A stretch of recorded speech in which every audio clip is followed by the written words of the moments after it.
So you know how we always try to give advice or we try to give suggestions to other people without really hearing them. There are times when I would go into that mode, which I think doesn't work at all. And what you will get is actually resistance. And then it's also the same for the other person. If the other person is just not open at that moment, I've learned that then it's probably not the best time to try to hold space for that person because they are not open in the first place. Welcome to the Space Holders Medicine Podcast. We're your hosts, Malvina and Stephanie. This podcast is a sanctuary for space holders to delve into the unique medicine they offer. Each episode will explore their personal journeys, diverse modalities, and the profound experiences that inspire and shape their work. Join us as we uncover the transformative power of their craft. Enjoy! Hi everyone, welcome to the Space Holders Medicine Podcast. My name is Stephanie, and together with my co-host Malvina, we are excited to introduce today's episode's guest, Qian. Hello, everyone. Qian feels a lot of joy from teaching yoga. What she considers her lifelong commitment is her journey of self-discovery. In 2014, she traveled solo to Israel to volunteer on a farm, driven by her curiosity to experience being independent in a foreign culture, far from home. She often reflects deeply on her life experiences to glean valuable lessons. Qian is authentic, warm-hearted, and also devoted to meeting life with courage. She is determined not to let her fears prevent her from living her life to the fullest. From a young age, she has had a deep connection with her body, which explains her natural interest and draw to somatics.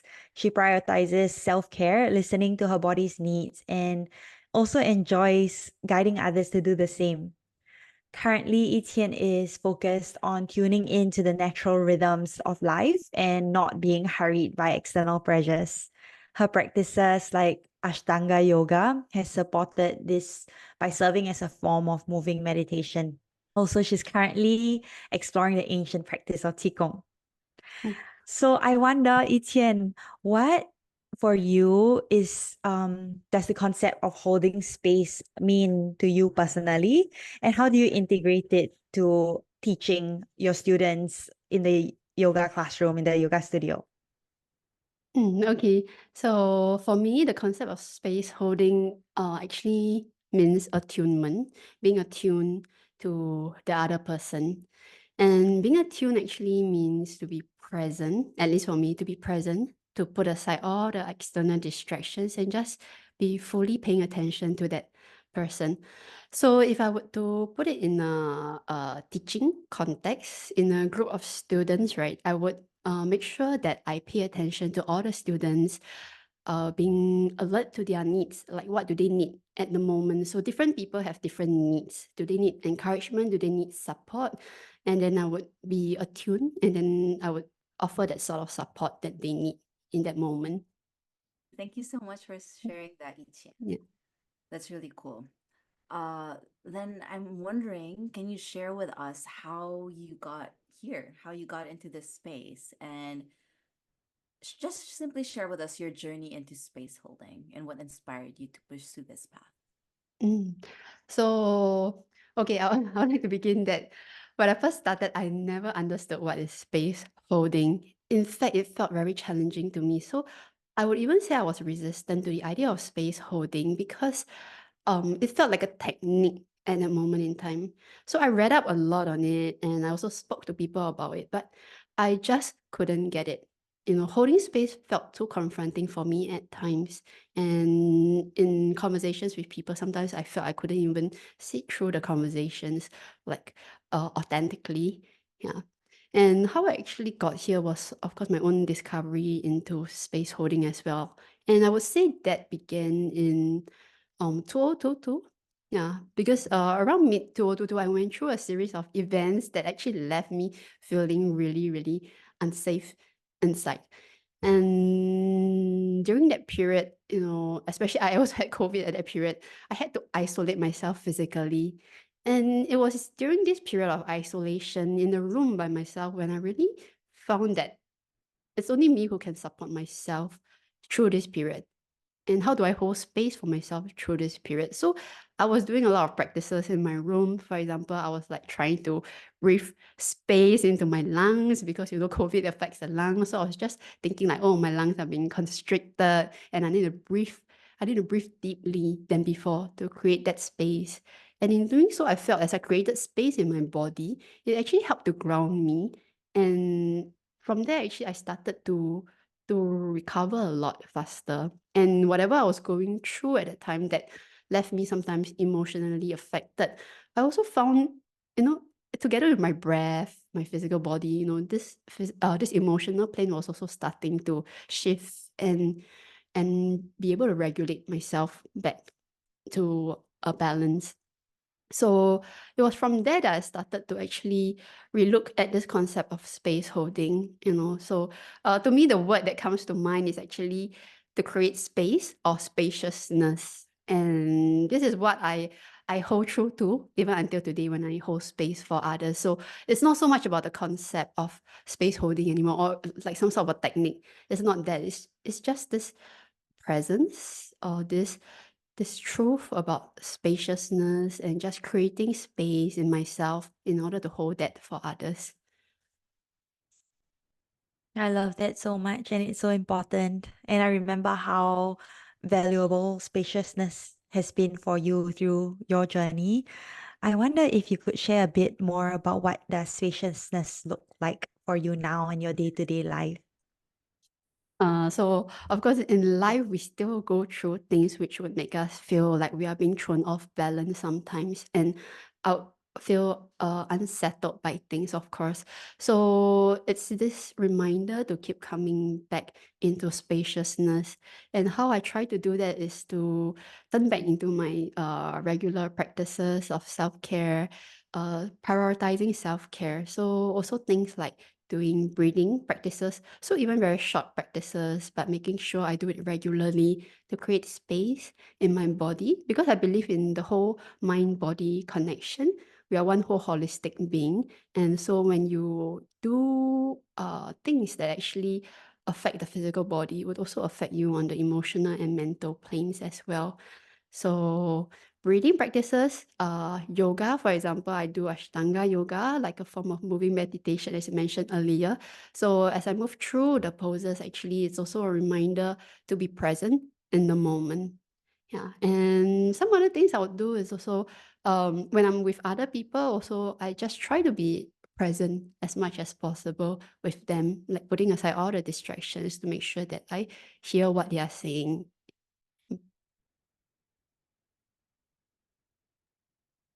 That's pretty incredible that you've been able to create that for yourself. Now, how are you able to apply that um with the spaces and the communities that you serve? Like, what are the common threads that connect these spaces based on your experience? I feel primarily space holding or creating space starts with me. So in order to bring that spaciousness to other people, I would have to first create the space in myself. So whoever I'm interacting with or in the communities that I'm interacting with, I think it's also a lot, again, back to being present with myself, making sure that I'm in the right space to actually hold that space for other people. Because like I mentioned also times when we are actually thrown off balance, then if I feel that I'm actually not in the right space at that moment, then I would actually have to say that I cannot do that for that person in that moment. If I cannot be authentic to myself, then it's very hard to actually be authentic and hold space genuinely for another person. Yeah, that's absolutely true. And we can only give what we have and or share what we have. And if in that moment we don't connect with that sense of space within ourselves, it's really challenging or demanding for us to transmit that in Mm. class. So, on the other hand, I wonder what fulfills you the most when you are holding space for your students, or how do you feel as you leave a yoga class that you taught? So I realized that in the beginning when I first started teaching yoga, I was very attached to techniques.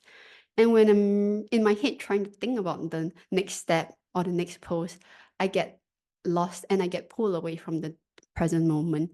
And what I actually found to have worked for me when I really started to enjoy teaching was when I let go of all those techniques and whatever that I have been taught in a way. How should I say? I wouldn't say I let go of what I've been taught, but I kind of integrated it within me already. And I feel confident to actually transmit that out through my own unique essence in a way. So it comes out in a way that is very present, very connected with my students at the moment in time, being able to see every one of them, making sure that they know they're being seen by me as well. Based on what you've shared so far, Ichian, based on what I've heard from you, I'm feeling a lot of like spaciousness and steadiness and flow, right? Like Thank just you. talking about the techniques that you're like, okay, but that aside now, I just need to flow and use my intuition Yeah. with this holding space. So, have you experienced any challenges or encountered any challenges in your role as a space holder, whether it's professional or in your personal life? And how did you navigate around that? So I think one of the challenges that I might face as a space holder would be when I'll say that the conditions are probably not right. So like for example, me being not in the right space at that time, and the other person probably is also not open. So you know how we always try to give advice or we try to talk, give suggestions to other people without really hearing them. There are times when I would go into that mode, which I think doesn't work at all. And what you will get is actually resistance. And then it's also the same for the other person. If the other person is just not open at that moment, I've learned that then it's probably not the best time to try to hold space for that person because they are not open in the first place. When that happens, how do you handle the situation? So if I read that the other person is resistant or not open at the moment, then I would slowly try to actually leave the conversation in a way, just making sure that the person is okay and not going downhill further. Because sometimes people come to me like they need to have a listening ear, right? But then they are not open to listening or not open to what I might have to say. So it might not be the right moment. So I think the best way is actually for me to leave the conversation as it is, but it's also about letting the person know that if they need to talk, then I'm there. So, actually, for example, with some of my friends, sometimes I know they are going through certain things at the moment. And then, you know, when we are sharing texts, then they might not reply for sometimes or even days. And then I would actually know that they need their space to process, and I'll respect that. I wouldn't try to intrude or try to, you know, push my way in because I think being spacious is about allowing other people space as well. I love that so much. And what I hear from that is that what you offer as you are holding space is truly your presence, not Mm, advice or not helping them solve anything, but just being present for them. Like what you said, being a listening ear or sounding board. yeah. Mm. I think for Uh, me also, I think in the past I used to actually give advice a lot. I have this tendency to try to fix things, which then I realize is also my own problem because I like to actually make sure that everyone is settled and okay. But the thing is sometimes I have to know that people are here to learn on their own journey as well, and I cannot try to interfere with their experience or lessons. And then it's only when they are ready and open to me, then that's when we can together probably create a space for them to explore further. yeah.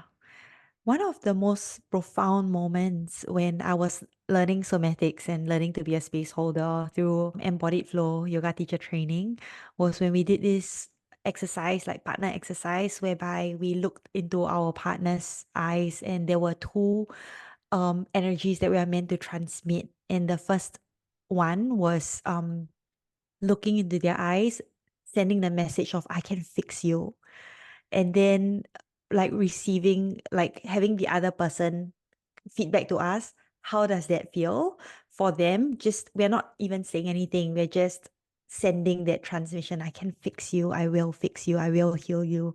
And then the next practice was for us to look at the person with gentleness, love, and compassion and transmit the message, I see you in your wholeness. And we were actually not supposed to tell our partner which one we are transmitting.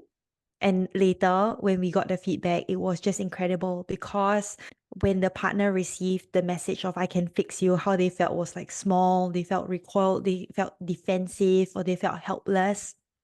And then when they receive the transmission of I see you in your wholeness, there's a sense of like softening and also like self-acceptance. And it's really from this place that we begin to remember that I'm resourced too. I can figure my own way out of this, and thank you for holding space for me to see that I am able to resource myself or others and maybe creatively problem solve, or maybe not even that, but just to accept the situation at hand. So it's really powerful, this remembering that sometimes when even with good intentions of wanting for other people to feel better, thus to like co-create a solution for them, might not be what they need in the moment.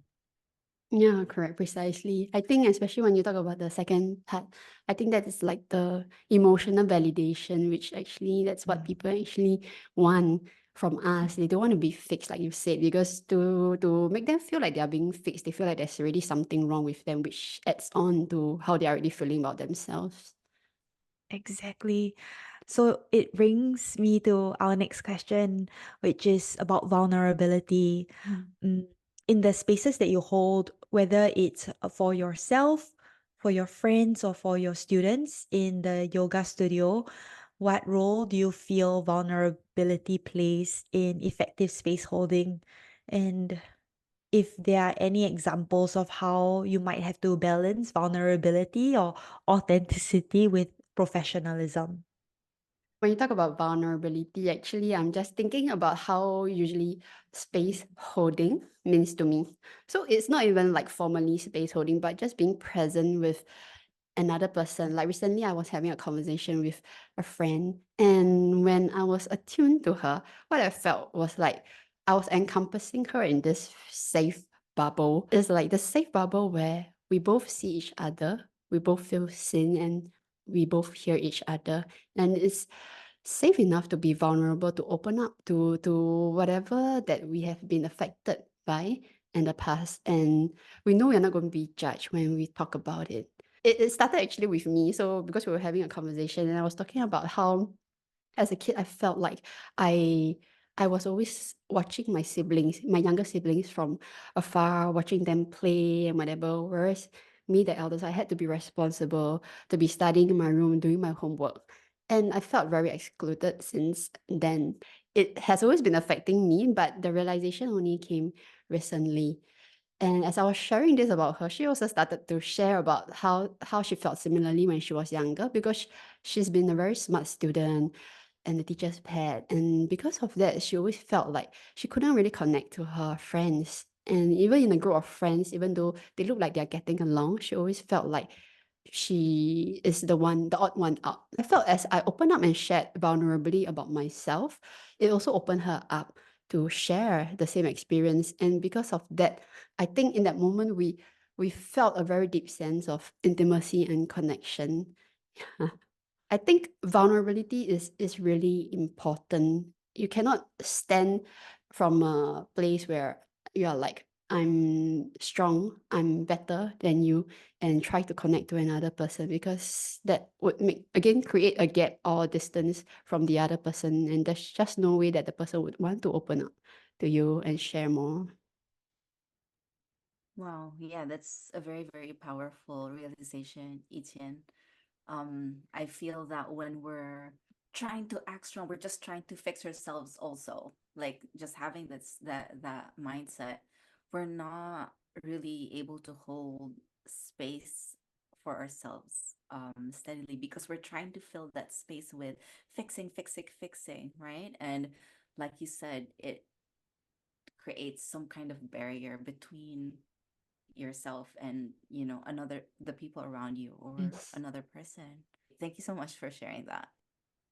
Are you able to share an experience whereby you had space held for you and you left feeling good, feeling great? I want to hear about that experience. What was that like for you?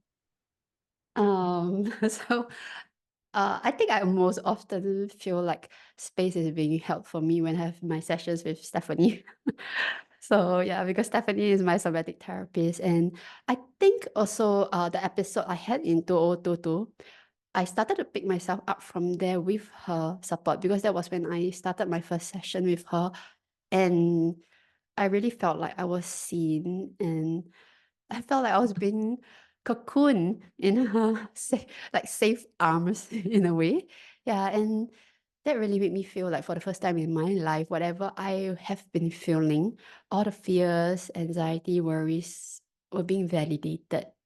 And from there, actually, with each session, I really felt myself opening up and being able to regulate myself gradually with Stephanie's support. And even until today, there are times when I'm just thrown off balance, and I feel that, would like to seek that safety back in Stephanie's space holding. I feel the same way actually. That's exactly Yeah. how I feel about Yeah. safe space holding. That Stephanie was actually the person who exposed me to it. So Oh. yeah, I feel you on that. You both. Thank you so much. It means the whole world. So thank you. And um maybe I'll share a bit, like, being a somatic therapist was never my intention. It goes back to the earlier question of vulnerability. It just felt so vulnerable, really, really vulnerable to see someone like so raw and almost like so naked. And it was only until like one particular session with my therapist at that time. This was like maybe 6 years ago, when I walked into the therapy room, her office, and I felt like she was going to fire me as a client because I was bringing in content that I felt was really not okay. But she looked at me with compassion, with love in her eyes, and told me that she understood why I made a certain decision or why I chose to do things a certain way. And it's very, very human. And I think it's the humanizing of our nature, because we are human, but sometimes we forget and we expect ourselves to get it right, from the Mm. get-go. And an example is like our podcast, right? Like there is pressure if we feel like we have to get it right from the get-go, Mm. and thus it's always relieving to know that we can edit. But in life, we can't really edit, but we can make amendments. We can take responsibility for our Mm. actions and then realign again. But it was from that particular session that it was so clear for me, like this is what I want to do for people. I want to create a safe sanctuary, a safe space in a way that they can safely feel like, oh, I am actually okay, or I can accept this part of myself. And to me, like that's the concept of homecoming. I wonder also, like the reverse of that, if there was any memorable experience that you had as a space holder, like you felt that someone walked away and you really touched them, or they were really touched by an experience with you, whether it's a friend or a student in a yoga class. I think I would share about a student who became a friend of mine. And it happened that actually she was my first regular student. And I only got to know about her situation like a few months later when we got a bit closer. And she was sharing with me about what she felt, because she is a foreigner and she came to Singapore not long.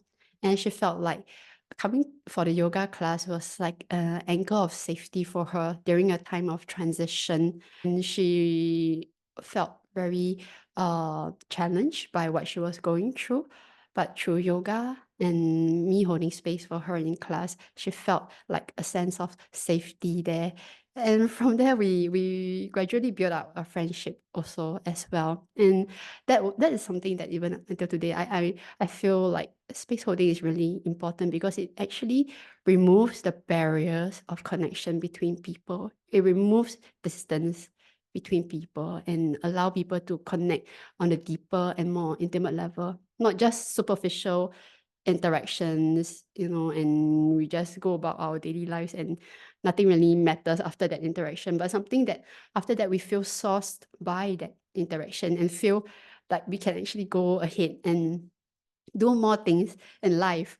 Like even for example, today, so this is my first podcast interview, right? I was really nervous and I was talking to her about it. And she was really encouraging and she texted me a lot, like, like this is your first step, go for it and everything. So just now before I got into this interview, I went back to look at our chat and I really felt very calm and encouraged by what she was telling me. So I feel like it's actually not about like, oh, I'm a teacher and she's a student. In the concept of space holding, we are two equal individuals.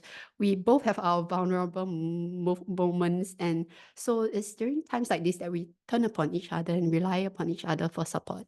And that's really meaningful to me. That makes my heart feel very tender. That's really beautiful. That's really beautiful to be held that way.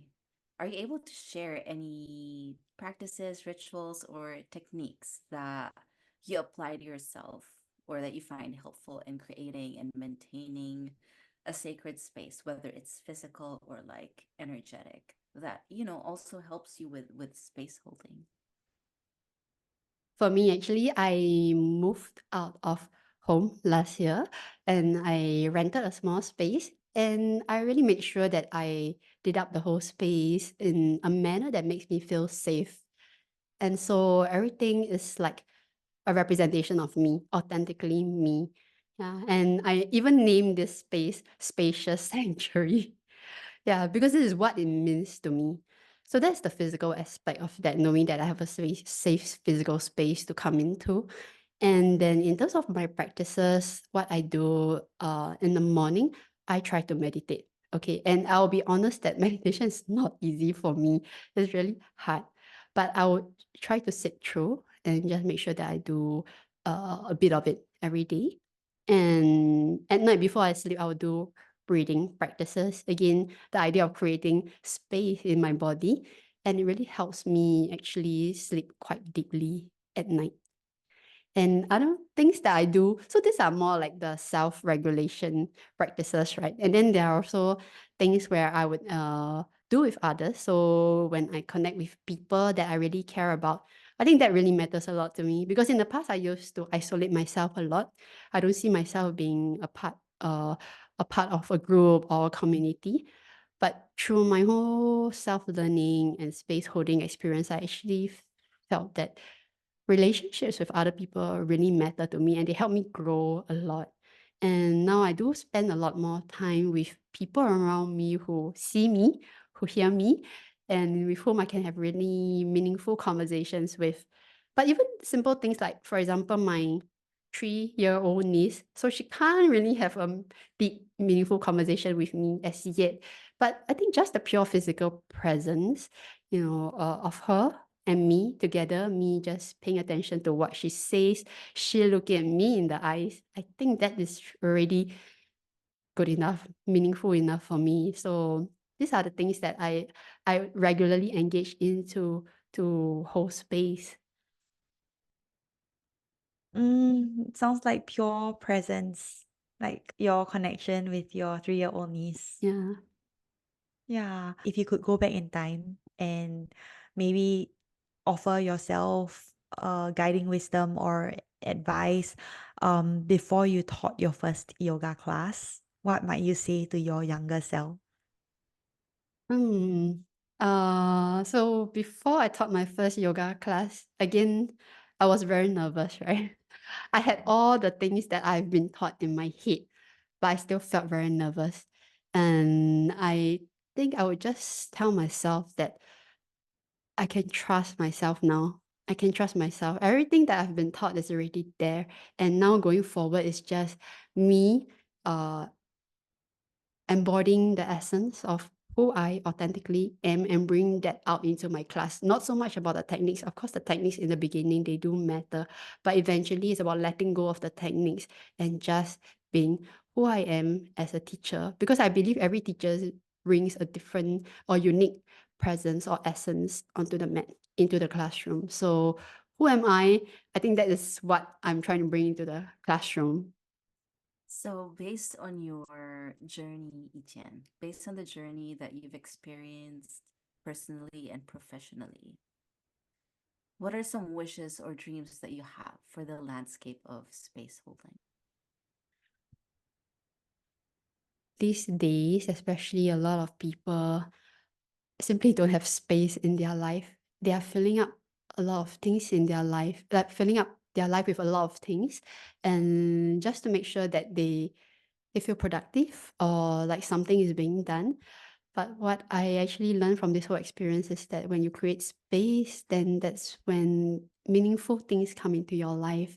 And so I really wish that a lot of people can actually learn to trust in life. It's not about filling up life with all these external goals or wants or desires, but to really lean into yourself, to listen to your inner voice or intuition, and just allow what is it that you want to come true. Yeah, because it's actually knowing yourself and listening to what you want that really brings true bliss in life. Such a beautiful way to close. As I hear you speak, what space holding maybe has offered you is really a pathway back home to yourself, Mm, which in turn brings about this expansive sense of bliss and peace. precisely. Yeah, that's what the medicine of spaciousness offers. Yes. Yeah. Thank you so much. Thank you Thank so much you. for your time and for your wisdom. It's so fun to speak with you. And Yes. um, I hope that all of our listeners have received some golden nuggets of your experiences and your wisdom. And I really look forward to connecting with you all again on our next episode. Thank you, Etienne. Thank you. Thank you so much.